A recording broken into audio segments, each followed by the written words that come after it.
자, 지난 한 주간도 우리 성도들 참 힘들고 어렵고 그런 삶을 살았을 텐데 어떤 말씀을 드릴까 고민하다가 우리 지난주에 말씀드렸었죠. 하나님께서 우리 앞에 은혜의 밥상을 차려주시는데 그 은혜의 밥상을 우리가 참 풍성하게 누리는 삶을 살았으면 좋겠다라고 지난주에 말씀을 드렸습니다. 오늘은 그 하나님께서 우리에게 베풀어 주신 그 풍성하신 은혜의 밥상 중에서 가장 중요하고 가장 기본적이고 가장 본질적인 부분을 우리가 한번 살펴보면서 함께 은혜를 나누었으면 좋겠습니다. 자, 오늘 본문 앞에 있는 스토리는 요셉이 그의 형들을 다시 만나는 장면들에 대해서 여러 장에 걸쳐서 그렇게 기록을 하고 있습니다. 애굽의 총리인 요셉은 형들을 만나서 드디어 이제 형제들을 부둥켜 안고 울면서 자기가 바로 형들이 팔아넘긴 그 동생 요셉이라는 것을 밝히며 기쁨의 눈물을 흘리고 통곡하는 장면이 바로 오늘 본문 앞에 기록되어 있습니다. 그리고 이제 요셉이 애굽의 총리인 요셉이 그 형제들을 만났다라는 이 소식은 즉시로 애굽의 왕이었던 바로에게 전달됩니다. 그러자 애굽 왕 바로와 신하들은 그 소식을 듣고서 너무나도 기뻐합니다. 사실 요셉이 애굽에서 행한 그 위대한 일들에 비해서는 요셉의 그 배경이라든지 출신이라든지 이런 것들이 너무 베일에 가려져 있어요. 굉장히 너무 신비로운 그런 신비적인 인물이었기 때문에 아마 바로나 그 신하들도 되게 궁금했을 것이에요. 요셉에게 가족들이 있는지, 가족들이 있다면 어디 사는지. 근데 그것에 대해서 아마 요셉이 거의 이야기를 하지 않았던 것 같습니다. 그런데 그런 요셉의 형들이 나타났고 그 형들을 만나고 지금 기쁨의 눈물을 흘리고 있다라는 소식이 전달된 것입니다. 이에 바로도 또 애굽 왕 바로의 신하들도 그것을 매우 기뻐합니다. 16절 말씀 한번 잠깐 보도록 하겠습니다. 16절 말씀입니다. 시작. 요셉의 형들이 왔다는 소문이 바로의 궁에 들림에 바로와 그의 신하들이 기뻐하고. 자, 여러분들이 잘 아시는 것처럼 요셉의 스토리에서 중요한 게 있죠. 7년 대풍년과 7년 대흉년이 있습니다. 7년 대풍년이 이제 끝나고 요셉이 하나님 주신 그 놀라운 탁월한 지혜로 양식을 잘 비축하며 이제 시작된 7년 대기근을 잘 버티면서 지나가고 있었습니다. 자, 요셉이 7년 동안 양식을 잘 모아가지고 잘 비축을 하면서 지금 7년째 흉년이 시작된 지 한 2년쯤 된 시점이에요. 그래서 그것들을 잘 베풀고 그러면서 이 위기를 지나가고 있는 이때에 요셉이 행한 이 일로 인해서 가장 큰 덕을 본 사람이 누구일까요? 요셉 때문에 가장 큰 덕을 본 사람이 딱 한 사람이 있습니다. 요셉 때문에 가장 큰 덕을 본 사람은 바로 애굽의 왕 바로였습니다. 계속된 흉년 때문에 돈으로 양식을 바꾸다가 돈이 떨어진 백성들이 바로에게 땅을 바치며 양식을 바꾸어서 애굽의 수많은 땅이 누구의 소유가 되냐면 바로 왕의 소유가 되었고요. 또 주변 나라들도 이 흉년으로 인해서 먹을 것을 구할 수 없게 되니까 이 양식을 구하기 위해서 애굽으로 몰려오면서 애굽의 국제적인 위상이 굉장히 높아졌습니다. 그러지 않아도 애굽이 팔레스타인 지역까지 영향력을 미치고 있었는데 이 7년 대흉년을 통해서 애굽의 국제적인 위상은 상상도 못할 만큼 완전히 높아지게 됩니다. 이로 인해서 바로는 아주 강력한 왕권을 손에 쥐게 됩니다. 원래부터 바로가 왕권이 강하긴 했지만 이 7년 흉년을 통해서 바로의 왕권은 더욱더 강화되어 버립니다. 그러니까 이 7년 흉년을 잘 이끌어가고 있는 요셉 때문에 가장 큰 덕을 본 사람은 바로 애굽 왕 바로였습니다. 그러니 바로의 입장에서는 요셉이 어떤 존재이겠어요? 너무나도 고맙고 너무나도 소중하고 너무나도 귀한 존재였을 것입니다. 그래서 바로는 요셉을 위해서라면 무엇이든지 다 해주고 싶은 그런 마음이 있었을 것입니다. 그러던 차에 요셉의 형제들이 찾아왔고 요셉이 그 형제들을 만났다라는 소식을 들으니까 기쁜 거예요. 자기가 사랑하는 사람, 자기가 귀하게 여기는 사람, 소중하게 여기는 사람, 요셉에게 좋은 일이 있으니까 그것으로 인해 지금 기뻐하고 또 요셉과 관련 있는 그 사람들에게 뭔가를 잘 해주고 싶은 마음이 있었다라는 것을 16절을 통해서 우리는 살짝 살펴볼 수 있습니다. 이런 바로의 마음을 오늘 본문을 보면 잘 알 수 있습니다. 요셉에게 형들이 있고 고향에는 연로하신 아버지와 또 그 외에 여러 가족이 있다라는 것을 알게 된 바로는 그 가족들을 애굽으로 데려오라고 그렇게 명령을 합니다. 자, 18절 말씀 보도록 하겠습니다. 오늘 본문 18절 말씀입니다. 시작. 너희 아버지와 너희 가족을 이끌고 내게로 오라. 내가 너희에게 애굽의 좋은 땅을 주리니 너희가 날에 기름진 것을 먹으리라. 요셉이 바로의 말을 그대로 형들에게 전하고 있어요. 바로는 요셉의 가족들을 이끌고 내게로 오라라고 말하고 있습니다. 이것은 애굽의 바로가 요셉의 가족들, 팔레스타인 안에 가나안 땅에 살고 있는 요셉의 가족들을 지금 애굽으로 초대하는 것입니다. 당시에 애굽은 전 세계에 불어닥친 이 무서운 대재앙인 이 기근을 피할 수 있는 유일한 나라였습니다. 그렇기 때문에 누군가 애굽으로 양식을 사러 올 때도 바로의 허락을 받아야 했습니다. 바로의 허락이 없이는, 그러니까 사실은 모든 일은 요셉이 관장하고 있지만 실제로는 그게 이 바로가 자기의 모든 권한을 요셉에게 이름했기 때문이에요. 그러니까 바로의 허락이 없으면 양식을 팔 수 없는 것입니다. 애굽에 들어와 살기 위해서도 반드시 바로의 허락이 필요했습니다. 지금도 우리가 외국에 함부로 나갈 수 없고 외국 사람들도 우리나라에 함부로 들어올 수 없듯이 요셉 당시에도 자기들 마음대로 애굽에 들어와 살 수 없었습니다. 그런데 애굽 왕 바로는 요셉의 가족들이 애굽에 들어올 수 있도록 초대를 하였는데, 이것은 단순히 초대만 한 것이 아니라 잠깐 와서 이곳에서 잠깐 지내다 다시 고향으로 돌아가라 이런 것이 아니라 이 초대는 애굽에서 살 수 있도록 허락한 것이나 마찬가지였습니다. 그리고 바로는 애굽에 초대한 요셉의 가족에게 애굽에서 가장 좋은 땅을 주려고 합니다. 바로는 아까 말씀드렸던 것처럼 요셉으로 인해서 이미 애굽에 많은 좋은 땅을 소유했기 때문이었습니다. 바로는 그뿐만 아니라 요셉의 가족들에게 아주 큰 호의를 베풀고 있습니다. 오늘 보면 19절에서 20절 말씀 우리 다시 한번 보도록 합니다. 19절에서 20절 말씀입니다. 시작. 이제 명령을 받았으니 이렇게 하라. 너희는 애굽 땅에서 수레를 가져다가 너희 자녀와 아내를 태우고 너희 아버지를 모셔오라. 또 너희의 기구를 아끼지 말라. 온 애굽 땅에 좋은 것이 너희 것임이니라. 자, 애굽 왕 바로가 요셉의 가족에게 베푼 호의를 살펴보면 형들로 하여금 먼저 많은 양식을 가족들에게 가져가게 하는 것을 보게 됩니다. 애굽에서 가나안까지 가는 길과 또 그 가족들이 애굽으로 이렇게 데리고 오는 동안에 필요한 양식을 아주 넉넉하게 제공해 주었습니다. 또한 바로는 재차 애굽의 좋은 땅을 요셉의 가족들에게 줄 것이고 그곳에서 기름진 것을 먹게 될 것이라고 약속해 주었습니다.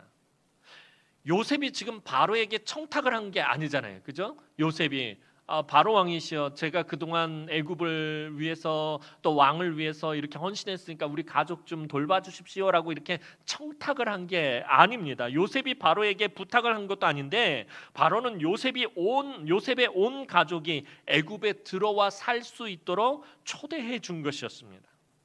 당시에 바로의 말은 곧 법이었고 바로가 말하면 그것은 그대로 시행되어야 했습니다. 이어서 바로는 수레를 가져가서 아버지와 그 가족들을 데려오게 합니다.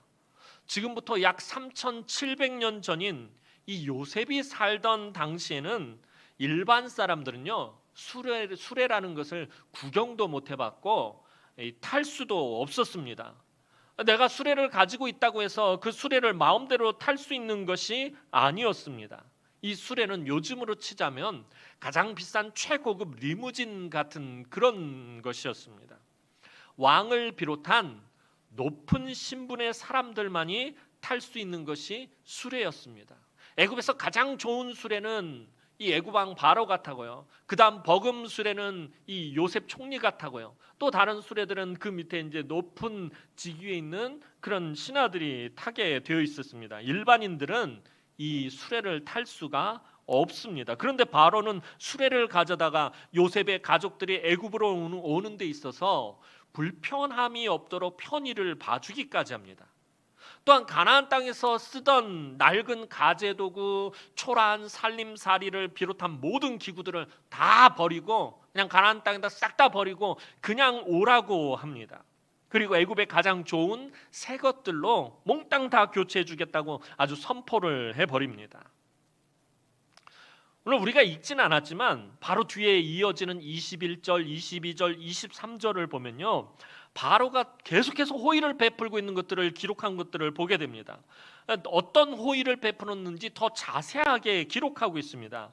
요셉은 바로의 명령에 따라서 수레에 양식을 가득 실어서 보내고요, 또 그것뿐만 아니라 형제들에게 옷을 한 벌씩 나눠주고, 또 베냐민에겐 특별히 옷을 5벌을 주고 은을 300이나 주는 것을 보게 됩니다. 요셉이 애굽의 노예로 팔려갈 때 은 20에 팔려갔습니다. 그러면 은 300이면 노예를 15명을 살 수 있는 엄청나게 큰 돈입니다.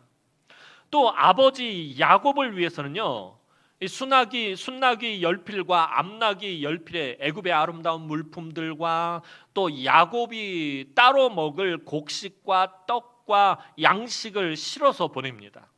당시에는 상상도 할 수 없는 너무나 파격적인 대우가 계속해서 이어지고 있는 것을 성경은 자세히 기록하고 있습니다. 성경은 이처럼 애굽 왕 바로가 요셉의 가족들에게 베푼 호의에 관해서 이상하리만큼 유독 관심을 가지고 있고 그것을 자세하게 기록하고 있습니다. 자, 그렇다면 이 이야기는 그만큼 중요한 이야기다라는 것이에요. 창세기를 기록한 모세가 이 애굽 왕 바로가 요셉의 가족들에게 이렇게 호의를 베푼 것을 여러 절에 걸쳐서 자세하게 관심을 갖고 기록하고 있다라는 것은 애굽 왕 바로가 요셉의 가족들에게 호의를 베푼 이 사건이 굉장히 너무나도 중요한 일이다라는 것입니다. 자, 그렇다면 애굽 왕 바로가 요셉의 가족들에게 왜 이런 호의를 베풀고 있는 것입니까? 말도 안 되는 엄청난, 당시에는 상상도 할 수 없는 아주 파격적인 그런 호의를 계속해서 베풀고 있는 이유가 도대체 뭐냐라는 거예요. 애굽 왕 바로가 요셉의 가족들에게 이런 호의를 베푸는 이유는 딱 하나입니다. 누구 때문입니까? 누구 때문에 지금 이런 호의를 베풀고 있는 거죠? 애굽 왕 바로가 가장 사랑하고 소중하게 여기고 가장 존귀하게 여기는 요셉 때문에 지금 요셉의 가족들에게 이런 호의를 베풀고 있다라는 것입니다. 우리나라 옛말에 아내가 이쁘면 처갓집 말뚝을 보고도 뭐를 한다? 절을 한다. 우리 아내들은 큰 소리로 대답하면 남편들은 다 딴 데 쳐다보겠습니다. 저는 하루에도 수십 번 처갓집을 향해서 절을 하고 있어요. 우리 남성 동지 여러분들, 처갓집을 향해서 절을 하고 계십니까? 대답 잘하셔야 합니다. 마누라가 예쁘면 처갓집 말뚝을 보고도 절을 한다라는 이 말처럼 바로는 요셉이 너무나 예쁘기 때문에, 요셉을 너무 사랑하기 때문에, 요셉을 너무 소중하게 생각하기 때문에 요셉의 가족들도 요셉과 똑같이 소중하게 여기고 있다라는 것입니다. 요셉이 없었다면 지금 7년 대흉년으로 모두가 굶어 죽어야 하는 상황이었습니다. 한번 바로 입장에서 생각해 보세요. 요셉이 없었다면, 생각만 해도 끔찍한 일이에요. 7년 풍년이 왔을 때 그냥 좋다고 그냥 지냈겠지만 7년 대기근이 왔을 때, 흉년이 왔을 때는 그냥 모두가 다 굶어 죽어야 할 그럴 판이었다라는 것입니다.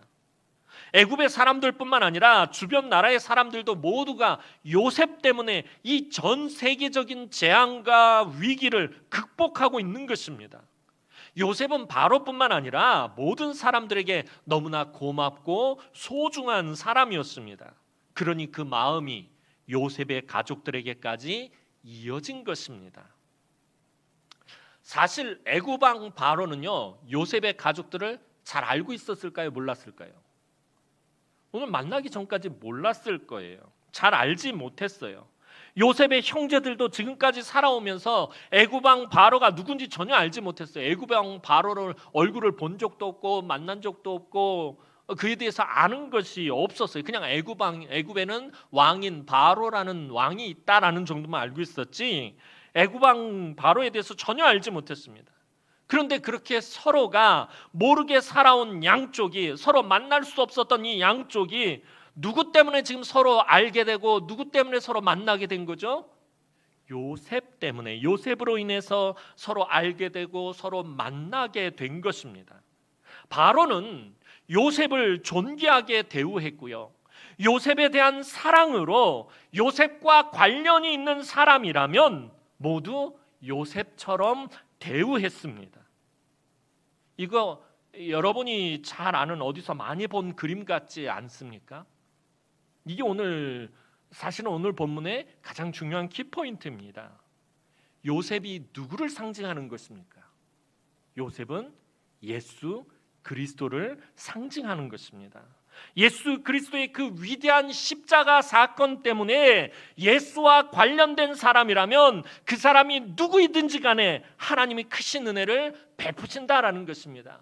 영원히 멸망받아서 죽을 수밖에 없는 악하고 더러운 저와 여러분들을 위해서, 저와 여러분들의 죄를 대신 지시고 십자가에서 죽으신 주님의 그 십자가 사건 때문에 그 십자가를 바라보는 사람, 그 예수의 십자가를 의지하는 사람, 그 예수와 관련된 사람이라면 그 사람이 누구이든지 간에 하나님이 구원의 은혜를 베푸신다라는 것입니다. 애굽왕 바로가 요셉의 가족을 애굽으로 초대한 이야기가 상징하는 것은 하나님이 예수 믿는 사람들을 천국으로 초대하신 것입니다. 이것은 하나님이 창세기에서 우리에게 그려주신 너무나도 놀라운 구원의 은혜를 그린 그림입니다. 그런데 요셉의 형제들은 이 애굽왕 바로의 이 호의를 받을 만한 자격이 있는 사람들입니까? 없는 사람들입니까? 요셉의 형제들은 원래 이 애굽왕의 이 호의를 받을 자격이 전혀 없는 사람들입니다. 요셉을 질투해서 요셉을 죽이려고 하다가 노예로 팔아넘겼고요, 여전히 다투고 여전히 혈기 부리고 여전히 자기 성정대로 자기 욕심대로 살던 사람들이 이 요셉의 형들이었습니다. 그랬던 그들이 누구를 만나서, 그랬던 그들이 애굽에서 요셉을 만나게 되자 이런 엄청난 호의를 누리게 되었다는 거예요. 말도 안 되는 이 엄청난 은혜를 누리게 된 것입니다. 마찬가지로 은혜 받을 자격이 전혀 없는 더러운 죄인인 우리의 본질에는 하나님의 사랑을 받을 만한 자격이나 조건이 1도 없습니다. 저와 여러분은 원래 하나님의 사랑을 받을 자격이 없어요. 하나님의 은혜를 받을 자격이 눈꼽만큼도 없어요. 왜냐하면 저와 여러분들은 더러운 죄인들이기 때문이에요. 우리의 본질에는 하나님의 사랑을 받을 만한 자격이 없다라는 것입니다. 세상의 사람들은 사람들을 평가할 때 무엇을 가지고 그 사람을 평가합니까? 그 사람의 스펙, 그 사람의 신체, 키가 얼마나 크고 몸매가 얼마나 좋으며 또 얼마나 건강하고 용모는 또 얼마나 좋은지, 또 집안은 어떤지, 이 사람이 얼마나 많은 지식을 가지고 있는지, 이 사람이 또 얼마나 많은 능력이 있는지, 이런 것과 같은 외모를 봅니다. 외적인 조건들을 봅니다. 하지만 하나님은 그런 것에는 눈꼽만큼도 관심이 없습니다. 사람들은 외모를 보거니와 나 여호와는 사람의 무엇을 보느니라? 사람의 중심을 보느니라. 하나님은 사람들의 외적인 조건, 외모들에 대해서 관심조차 없다라는 것입니다. 하나님이 관심을 가지시는 것은 그 사람이 하나님 앞에서 얼마나 의로운 사람인가 하는 거예요. 그 사람의 마음의 중심이 얼마나 하나님 앞에서 의로운가, 이것에만 하나님은 관심이 있다라는 것입니다. 그런데 이것이 사실 너무나도 큰 문제입니다. 왜냐하면 사람들 중에는 의로운 사람이 한 사람도 없기 때문입니다. 사도 바울은 로마서 3장 10절에서 이렇게 말합니다. 로마서 3장 10절 말씀 보도록 하겠습니다. 로마서 3장 10절 말씀입니다. 시작. 기록된 바 의인은 없나니 하나도 없으며. 의인은 없나니 하나도 없으며. 성경은 분명히 사람들 중에 의인이 없다라고 말해요. 하나님은 그 사람이 하나님 앞에서 얼마나 의로운 사람인가, 그것만 관심 있고 그것만 바라보는데, 문제는 사람들 중에 의로운 사람이 한 사람도 없다라는 것입니다. 그렇다면 어떻게 해야 하는 것입니까? 어떻게 하나님의 이 관심에 맞출 수 있는 것입니까? 오늘 바로의 은혜가 요셉을 통해 요셉의 가족에게 주어지듯이 하나님의 은혜는 오직 예수를 통해 주어진다라는 것을 믿어야 한다라는 것입니다. 이것을 성경은 예수 안에서라고 표현합니다. 사도 바울은 고린도전서 1장 4절에서 이렇게 말합니다. 고린도전서 1장 4절 말씀 보도록 하겠습니다. 고린도전서 1장 4절 말씀입니다. 시작. 그리스도 예수 안에서 너희에게 주신 하나님의 은혜로 말미암아 내가 너희를 위하여 항상 하나님께 감사하노니. 고린도전서 1장 14절인 것 같아요. 그리스도 예수 안에서 너희에게 주신 하나님의 은혜로 말미암아 내가 너희를 위하여 항상 하나님께 감사하노니. 예수 안에서 너희에게 주신 하나님의 은혜라고 사도 바울이 말하고 있어요. 예수 안에서요. 하나님의 은혜는 오직 누구를 통해서 주어진다고요? 예수를 통해서만 주어진다라는 것입니다. 저와 여러분은 아무런 자격이 없고 조건에 맞지도 않으며 저와 여러분들은 항상 불의하고 불완전합니다. 그래서 하나님은 우리를 하나님의 이 의의 조건에 아주 완벽하게 맞는 예수 안에 넣으시고 사랑해 주시며 은혜를 베풀어 주신다는 거예요. 저와 여러분들을 예수 안에 넣어서 사랑해 주시고 예수 안에 넣어서 은혜를 베풀어 주신다라는 것입니다. 우리가 아무리 부족하고 연약하고 허물이 많아도 예수 안에만 있으면, 예수 안에 있기만 하면 하나님 어떻게 해주신다는 거예요? 사랑해 주신다는 거예요. 우리가 아무리 추해도, 우리가 아무리 부족해도, 우리가 아무리 연약해도, 우리가 아무리 더러워도 예수 안에만 있으면 하나님은 우리를 사랑해 주신다는 거예요. 우리를 예뻐해 주신다라는 것입니다. 그래서 또한 하나님의 모든 약속은 예수 안에 있을 때만 그 효력이 발생합니다. 갈라디아서 3장 14절 상반절 말씀 보도록 하겠습니다. 갈라디아서 3장 14절 상반절 말씀입니다. 시작. 이는 그리스도 예수 안에서 아브라함의 복이 이방인에게 미치게 하고. 자, 여기서도 예수 안에서에 대해서 사도 바울은 말하고 있어요. 그리스도 예수 안에서 아브라함의 복이 이방인에게 미치게 하고. 이처럼 우리가 예수 안에 있으면 하나님은 성경에 약속하신 모든 은혜들을 우리에게 부어주신다는 거예요. 하나님 약속하신 모든 은혜들을 우리가 예수 안에 있을 때 하나님은 넘치도록 부어주신다라는 것입니다. 그런데요, 우리가 살아가면서 때때로 무엇을 만나게 되죠? 고난을 만나게 됩니다. 어떤 때는 그 고난이 겹치고 겹쳐서 인생이 참 힘들 때가 있어요. 그래서 눈물이 마르지 않아요. 늘 근심과 걱정과 염려로 가득하고요.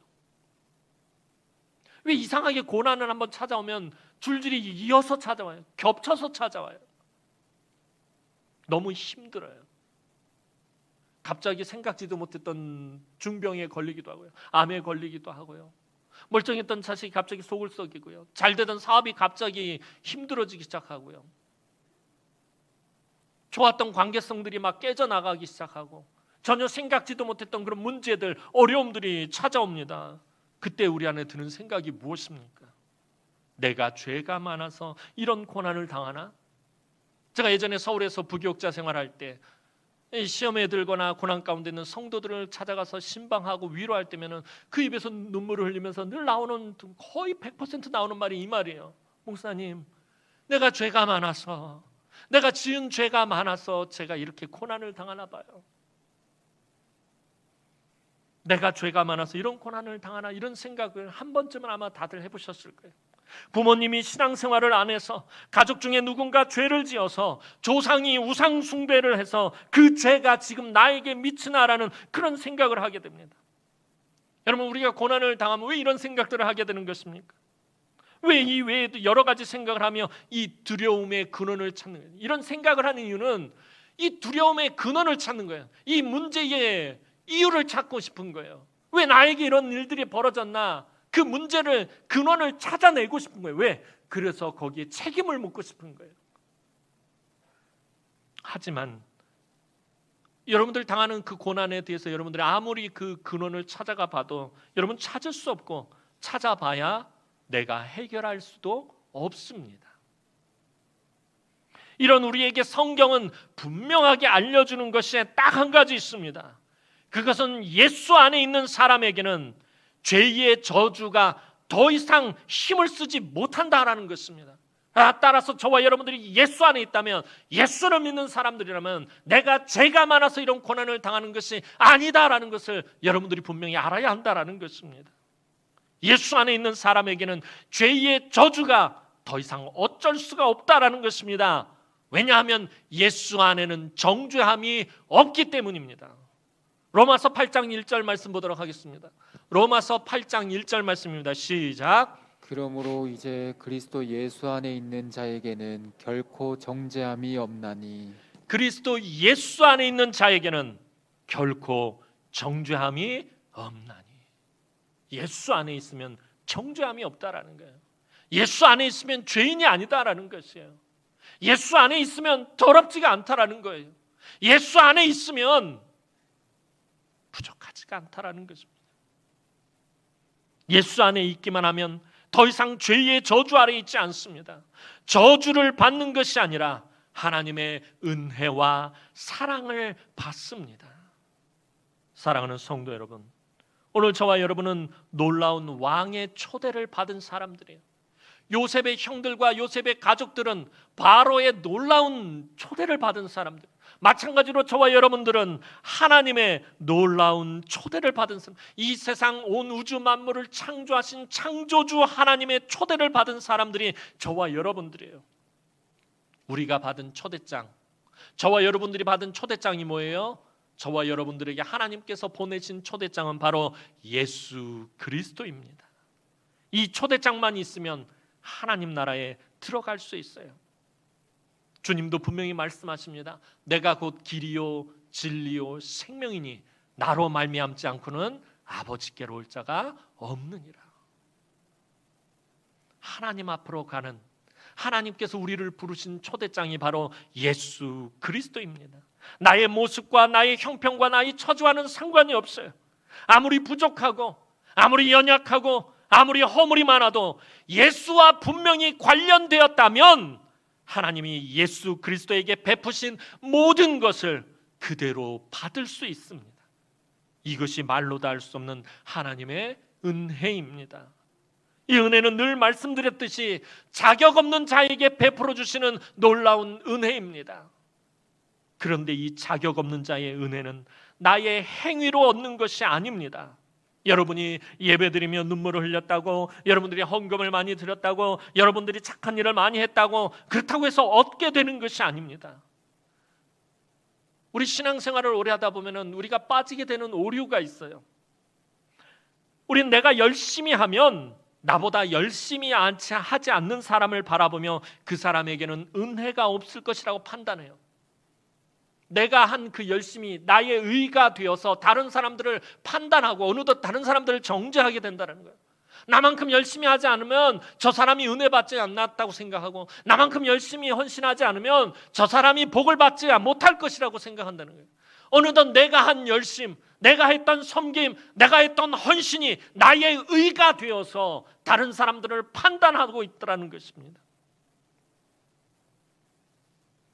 그것은 우리가 복음을 바로 알지 못하기 때문에 하는 생각들이고, 우리가 복음에 대해서 잘못 알고 있기 때문에 하는 판단들입니다. 내가 열심히 하면 은혜와 복이 임하고, 내가 열심히 하지 않으면 하나님이 노하셔서 내 삶에 안 좋은 일이 일어난다라는 이 두려운 생각들은 잘못된 생각입니다. 전혀 복음에 맞지 않는 생각입니다. 우리가 진정한 예수 그리스도의 복음을 깨닫는다면, 내가 정말 은혜 받을 자격이 없지만, 내가 은혜 받을 조건이 없지만 예수님 덕분에 은혜의 자리에 초대되었다는 것을 알고 진정으로 감사하게 됩니다. 그리고 그 기쁨과 감사로 비로소 내가 살아가게 되는 것입니다. 사랑하는 성도 여러분, 그렇다고 열심히 신앙생활을 하지 말라 그런 것이 아닙니다. 그래도 복을 받는다라고 말하는 것이 아닙니다. 그 열심이, 여러분들이 자꾸 판단하려고 하는 그 열심이 바로 예수 그리스도 안에서 출발해야 한다는 것입니다.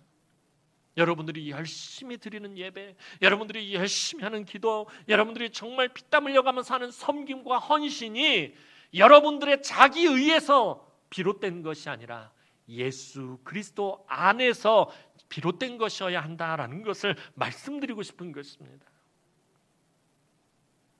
나의 열심과 나의 헌신과 나의 예배와 나의 섬김과 나의 기도가 예수 그리스도 안에 있다면 다른 사람을 판단하거나 정죄하지도 않고, 뿐만 아니라 내가 게으르지도 않고 진정한 기쁨과 감사로 하게 된다라는 것입니다. 우리가 이 땅에서 살면서 아무리 훌륭하고 대단한 일을 해도 그것이 하나님의 의에는 조금도 미치지 못합니다. 내가 아무리 내 전 재산을 다 바쳐서 교회를 세워두고 교회를 개척했다 할지라도 그 의가 하나님의 의에는 조금도 미치지 못한다라는 것이에요. 내가 생명까지 바쳐가면서 열심을 다한 그 의가 하나님의 의에는 조금도 미치지 못합니다. 하나님은 우리의 가식적이고 위선적인 가짜 의에 절대로 감동하지 않으십니다. 하나님이 우리에게 진정으로 기뻐하시는 것은 우리가 예수 그리스도 안에 있는 것뿐입니다. 내가 예수 안에 있을 때 하나님은 나를 기뻐하신다라는 거예요. 내가 예수 안에 있을 때 하나님은 나에게 영생을 주시는 것입니다. 내가 예수 안에 있을 때 나를 더럽고 추하게 여기지 않으시고, 내가 예수 안에 있을 때 하나님은 날 너무나도 사랑스럽게 생각하신다라는 것입니다. 전에도 한번 제가 여러 번 드렸던 예예요. 좀 더러운 예지만 오늘 아침에 화장실에서 여러분들 다 볼일 보고 나오셨잖아요. 그죠? 물 내리면서 그 여러분들이 본 응가를 아까워하시는 분들이 있어요? 너무 아까워. 저걸 도로 담았으면 좋겠다. 다시 내 몸에 넣었으면 좋겠다 생각하는 분들 없잖아요. 되게 지저분하게 생각하잖아요. 응가. 근데 여러분들 몸 안에는 이미 응가가 있어요, 없어요? 다 있어요. 여러분들 다 똥덩어리예요. 저도 그러고 여러분들도 그러고. 근데 여러분들 몸 안에 있는 그 응가를 가지고 막 내 몸에 응가 있어. 더러워. 막 이러시는 분들은 없잖아요. 왜 내 몸 안에 있는 응가는 괜찮은데 왜 내 몸 밖에 있는 응가는 만지면 막 무슨 큰일 나는 것 같고 더럽고 쳐다보지도 않고 그냥 물을 단숨에 내려버려요. 근데 몸 안에 있는 응가에 대해서는 여러분들 전혀 그런 생각 안 하시잖아요. 왜 그런 거예요? 생명 안에 있기 때문에 그렇다는 거예요. 생명 안에 있을 때는 더러운 것이 아닌 거예요. 여러분들 예수 그리스도 안에 있으면은 더럽지가 않다라는 거예요. 그러나 예수 그리스도 밖으로 나아가면은 마치 우리 몸 밖으로 배출된 응가 같은 존재가 저와 여러분들이라는 거예요. 예수 안에 있으면 하나님이 보실 때 너무나 사랑스럽고 너무나도 존귀한 존재들이다라는 것입니다. 하나님이 우리를 보시고 진정으로 기뻐하시는 것은 우리가 예수 안에 있는 것입니다. 좀 부족해도, 좀 가난해도, 좀 병약해도, 좀 외모가 좋지 않아도, 좀 직장이 좋지 않아도, 좀 좋은 대학에 들어가지 않아도, 좀 능력이 없어도, 좀 성공하지 못해도, 좀 결혼하지 못해도, 좀 자녀가 없어도 우리가 예수 안에 있으면 사랑해 주시고 은혜를 베풀어 주십니다. 그래서 예수만이 우리의 소망이 되는 것입니다. 예수만이 우리의 생명이 되는 것입니다. 예수만이 우리의 구원자가 되시는 것입니다. 히브리서 기자는 우리에게 분명하게 선포합니다. 제가 하도 말해서 여러분들 이제 다 외우셨을 거예요. 히브리서 12장 2절 말씀입니다. 히브리서 12장 2절 말씀 다 함께 보겠습니다. 시작. 믿음의 주요 온전하게 하시는 인 예수를 바라보자. 오늘도 예배하는 우리 남흥의 모든 성도들이 예수 안에서 예배하시기 바랍니다. 예수 안에서 기도하시고 예수 안에서 헌신하시고 예수 안에서 서로 사랑하시고 예수 안에서 서로 축복하시고 예수 안에서 서로 위로하시고 예수 안에서 서로 교제하시고 예수 안에서 여러분들 교사로 찬양대로 섬기고 헌신하시기 바랍니다. 예수 안에서 선교하시기 바랍니다. 모든 것들을 예수 안에서 하시기 바랍니다. 또 한 주간 험한 세상을 살아가는 동안 하나님의 은혜의 자리로 초대하실 때마다 날마다 믿음으로 반응하시고 여러분들 앞에 하나님께서 은혜의 밥상을 차려주실 때마다 여러분들 믿음으로 반응하시며 예수 안에서 그 풍성한 은혜와 사랑과 위로를 늘 충만하게 누리시기를 주님의 이름으로 축원합니다. 기도드리겠습니다. 사랑과 은혜가 많으신 아버지 하나님, 은혜와 사랑을 진심으로 감사를 드립니다. 나 같은 것이 무엇이라고 이 볼품없고 쓸모없고 보잘것없고 더럽기가 추원 한량없는 우리를 예수 안에서 보시고 사랑해 주시고 은혜를 베풀어 주시니 이게 웬 은혜요? 이게 웬 영광입니까? 하나님, 우리가 이 땅을 살아가는 동안에 이 사실을 잊지 않게 하여 주시고 내가 받은 이 자격 없는 자의 은혜를 늘 기억하며 예수 안에 살아가게 하여 주옵소서. 늘 예수로만 충만하게 하여 주옵소서. 늘 믿음의 주여 온전하게 하시는 인 예수만 바라보며 이 험한 세상 가운데서 믿음으로 승리하는 우리 남ung의 모든 권속들이 되게 하여 주옵소서. 감사드렸고 예수님의 이름으로 기도하옵나이다. 아멘.